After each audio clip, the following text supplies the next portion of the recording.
आइए जानते हैं आज के कुछ प्रमुख अंतर्राष्ट्रीय खबरों को। पहले एक नजर आज के हेडलाइंस पर। एससी ने केंद्र से पूछा, आंदोलन करते किसानों को कोविड-19 से बचाने को क्या किया। ट्रैक्टर मार्च में शामिल हुए हजारों किसान। खराब मौसम में अच्छी खबर, कश्मीर में बर्फबारी से रास्ते बंद, गर्भवती को खाट पर लिटाकर जवान घुटने तक बर्फ में 2 किलोमीटर चले।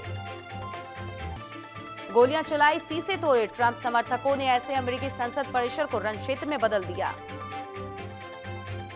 आखिरकार डोनाल्ड ट्रंप ने कबूली हार, जो बाइडेन को जीत पर यूएस कांग्रेस ने लगाई मुहर। अफगानिस्तान हेलमंद में हवाई हमला, 5 की मौत। सोने चांदी के भाव में बड़ी गिरावट। कपिल शर्मा को मुंबई पुलिस क्राइम ब्रांच ने भेजा समन, धोखाधड़ी की शिकायत की थी। और अस्पताल से छुट्टी के बाद गांगुली ने बचपन के दोस्त के लिए लिखा भावुक पोस्ट।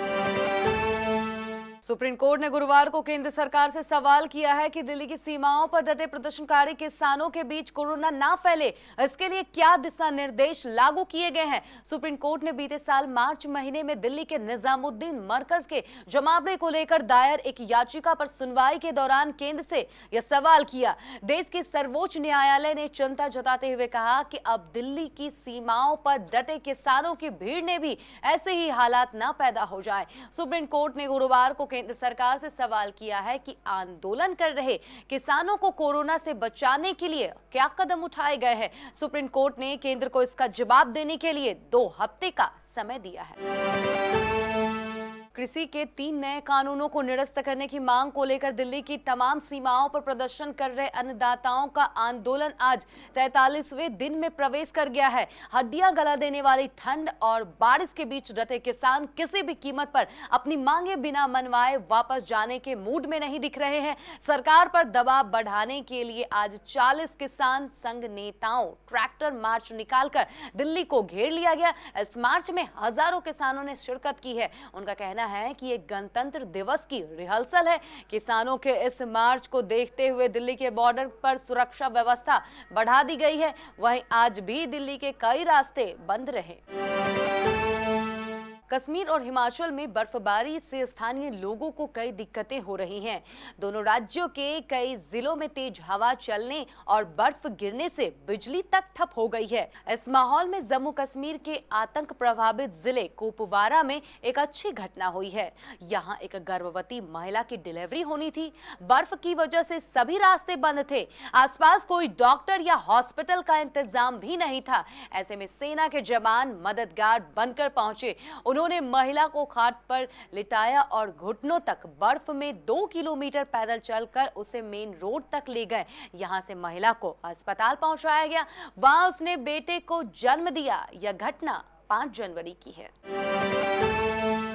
अमेरिकी राष्ट्रपति डोनाल्ड ट्रंप के समर्थकों ने अमेरिकी संसद भवन परिसर को युद्ध के मैदान में तब्दील कर दिया है। वहां सुरक्षा कर्मियों और प्रदर्शनकारियों के बीच हिंसक झड़पें हुई हैं। संसद परिसर में गोलियां भी चलाई गई हैं, जिससे एक महिला की मौत हो गई है। चुनौतीपूर्ण हालात से निपट रहे सुरक्षा अधिकारियों ने प्रदर्शनकारियों पर बंदूकें तान दी।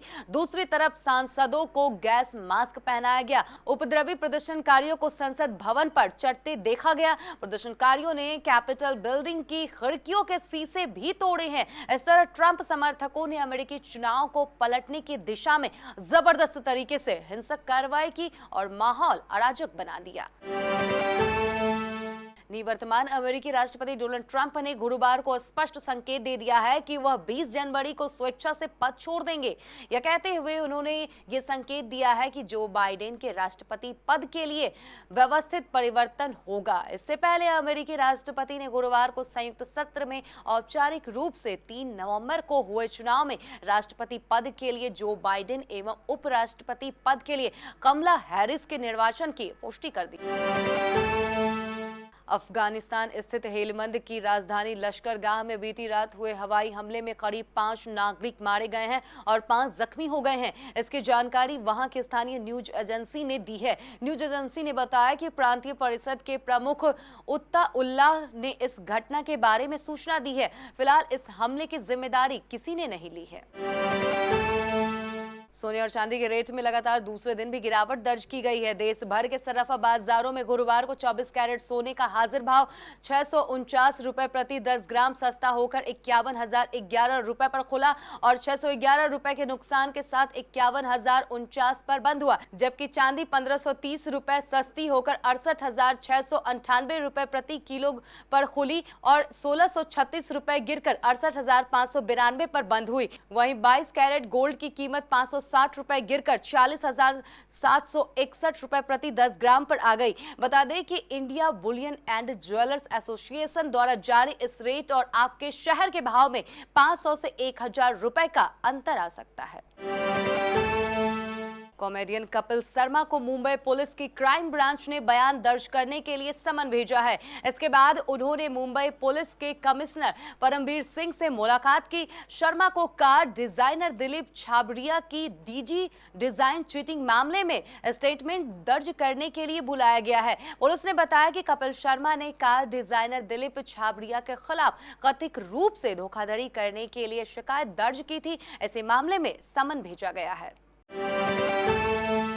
भारतीय क्रिकेट कंट्रोल बोर्ड के अध्यक्ष सौरव गांगुली को गुरुवार को कोलकाता के अस्पताल से छुट्टी मिल गई है। अस्पताल से छुट्टी के बाद उन्होंने अपने बचपन के दोस्त जॉयदीप को जीवन के कठिन दौर में साथ खड़े रहने के लिए धन्यवाद दिया है। अस्पताल से निकलने के बाद गांगुली ने मीडिया से बात की। उन्होंने कहा कि हम अपनी जान बचाने के लिए अस्पताल आते हैं, यह सच साबित हुआ। मैं वुडलैंड्स अस्पताल और उत्कृष्ट देखभाल के लिए सभी डॉक्टरों को धन्यवाद देता हूं। मैं बिल्कुल ठीक हूं। उम्मीद है कि जल्द ही वापसी करूंगा।